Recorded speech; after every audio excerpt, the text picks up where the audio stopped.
Hi friends, இன்றைக்கி எனக்கு ரொம்பவே ஹாப்பியான நாள். என்ன அப்படின்னா, இன்றைக்கி ஆற்று சுண்டக்காய், அதாவது பச்சை சுண்டக்காய் குழம்பு வச்சுருந்தேன். என்னை எங்கள் வீட்டில் எல்லாருமே பாராட்டிட்டாங்க, ரொம்ப சூப்பராக இருந்துச்சு அப்படின்னு. இந்த குழம்பு எங்கள் அம்மா வச்சு, எங்கள் அம்மாச்சி வச்சு எல்லோரும் வச்சு சாப்பிட்ருக்கேன். பட் லைஃப்லேயே ஃபஸ்ட் டைம் நான் இன்றைக்கி தான் செஞ்சேன். ரொம்பவே பொறுமையாக செஞ்சனாலே என்னவோ ரொம்ப நல்லா வந்துருந்துச்சு. சரி, அதுதான் இந்த ரெசிபி உங்ககிட்டையுமே ஷேர் பண்ணலாமேன்னு சொல்லிட்டு. இது அப்படியே சமைக்கக்கூடாது. நல்லா தட்டி விதைகள்லாம் எடுத்ததுக்கப்புறம் தான் சமைக்கணும். ஏன் அப்படியே சமைச்சா என்ன ஆகும் அப்படின்னா, இதுக்குள்ளே நிறைய விதைகள் இருக்கும். அந்த விதைகள்லாம் நிறையா சேர்க்கும்போது என்ன ஆகும்னா, நமக்கு வயிறு வலி வரும் அப்படின்னு சொல்லுவாங்க. ஸோ அதனாலேயே நான் மேக்ஸிமம் தட்டி விதையெல்லாம் எடுத்தாச்சு. அதுக்கப்புறமா நம்ம 2-3 தடவை கழுவும் போது அதுலேயுமே பாதி விதைகள் போயிடும்.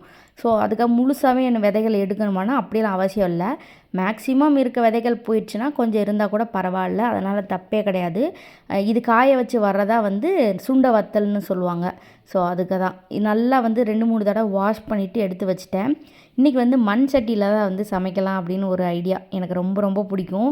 யாருக்கெல்லாம் தெரியும், நம்ம சின்ன வயசில் சண்டே சமையல் ப்ரோக்ராம் வரும்போதே மதியானம் பரவமுனிமா அவங்க மண்பானை சமையல்னு மண் சட்டியில் சமைப்பாங்க.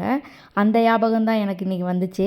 சரி, புளிக்குழம்பு அப்படின்றனாலே என்ன பண்ணலான்னா மண் சட்டியில் வைக்கலாமேன்னு சொல்லிட்டு தான் நல்லா எண்ணெய், அதுக்கப்புறமா கடுகு, வெந்தயம், கருவேப்பிலை எல்லாமே போட்டு நல்லா தாளிச்சிருங்க. நீங்கள் எப்படி புளிக்குழம்பு வைப்பீங்களோ அதே மாதிரி தான்.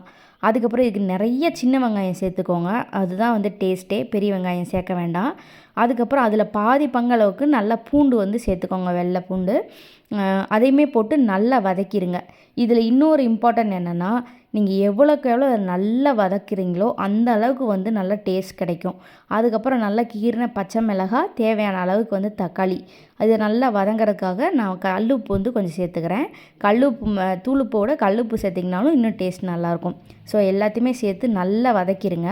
இது நல்லா வதங்கினதுக்கப்புறமா நம்ம க்ளீன் பண்ணி வச்சுருக்க சுண்டைக்காவையும் போட்டு நல்லா மூடி போட்டு வச்சுருங்க. நல்லா அதையுமே வதக்கிட்டு அது நல்லா வேகணும். வெந்ததுக்கு அப்புறமா தான் நீங்கள் மசாலாவே ஆட் பண்ணணும். 2 டீஸ்பூன் தனியா, 1.5 டீஸ்பூன் தனி மிளகாய்த்தூள். எப்பயுமே புளிக்குழம்புக்கு தனியாத்தூள் கொஞ்சம் தூக்கலாக இருந்துச்சுன்னா குழம்பு டேஸ்ட்டாக இருக்கும். அதுக்கப்புறம் நல்லா தேவையான அளவுக்கு தண்ணி ஊற்றிட்டு புளி கரைசலையுமே ஊற்றி கொதிக்க வச்சுட்டு நல்லா கொதி வந்ததுக்கப்புறம் ஒரு துண்டு வெல்லமும் போட்டு உங்களுக்கு எவ்வளோக்கு எவ்வளோ கன்சிஸ்டன்சி வேணுமோ அந்தளவுக்கு வற்ற வச்சு சுண்டை வச்சு எடுத்திங்கன்னா சூப்பரான சுண்டைக்காய் குழம்பு ரெடி. மறக்காமல் ட்ரை பண்ணி